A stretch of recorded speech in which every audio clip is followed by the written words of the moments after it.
जावा न। अरे हटी न। काहे हो मन नहीं खे का? अरे जब देखी तब देखे नहीं ना केहू की अगल बगल है इतना उजियार लौकत बा। काहे हो नरमा चांद देखबू का? आवाज दरवाजा बंद बा। अरे नहीं हो सुना पहले। बोला। सुनी बलम जी मानी ला कहना दूरी बना के तू हमरा से रहना तनिका तो डूबे दे किरनिया बलम जी तुमके ओढ़ई बे बोढ़निया बलम जी।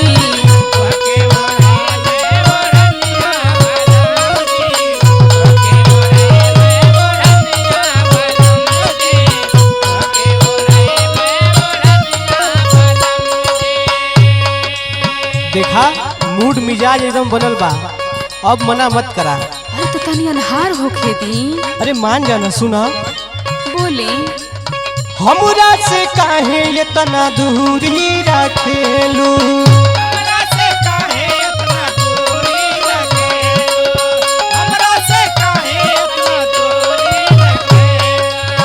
हमरा के काहे तू अनाड़ी बुझेलू?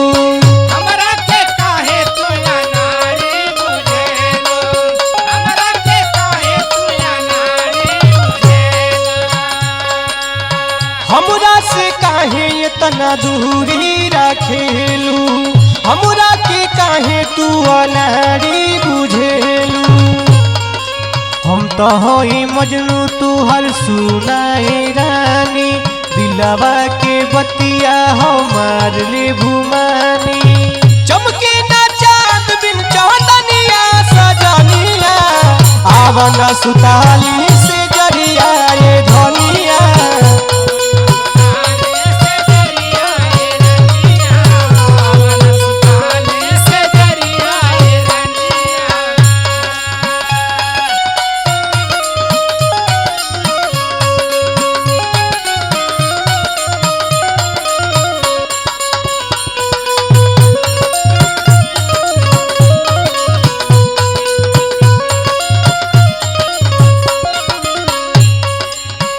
अरे आवा न एक बार आजा।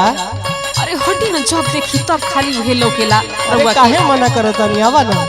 सुनी पहले। बोला। काहे के ये तना सोच निरहुआ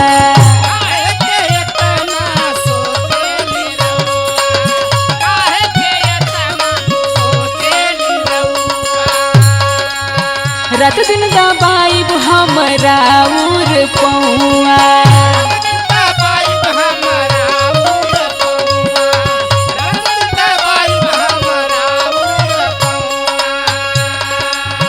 हर तने मन में सबर रखी तहार तना सेवा करब काहे तना उजाइल बानी। कब राती का?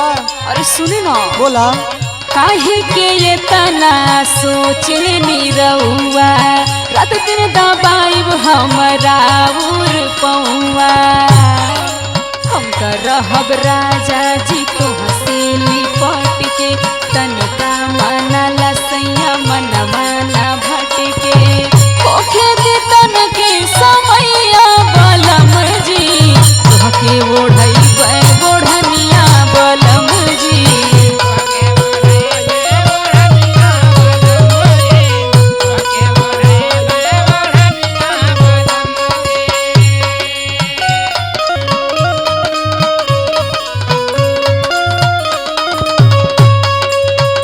जिया हो सरवन भैया चपले रहा।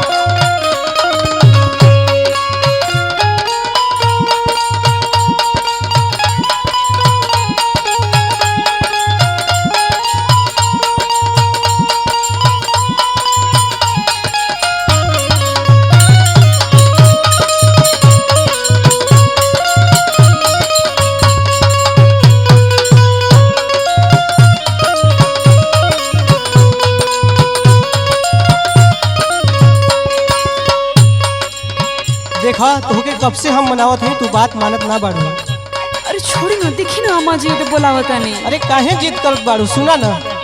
बोली। कहे रंग बहादुर सुनीला तू कहना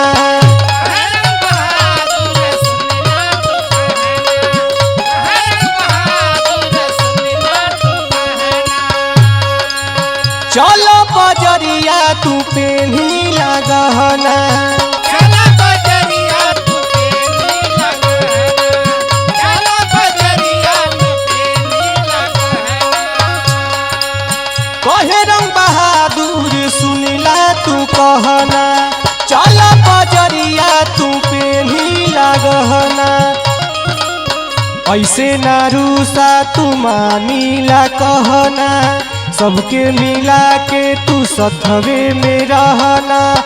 लूटा लहरिया तू सरवन संग जी, आवन सुताली से जरिया न राम जी।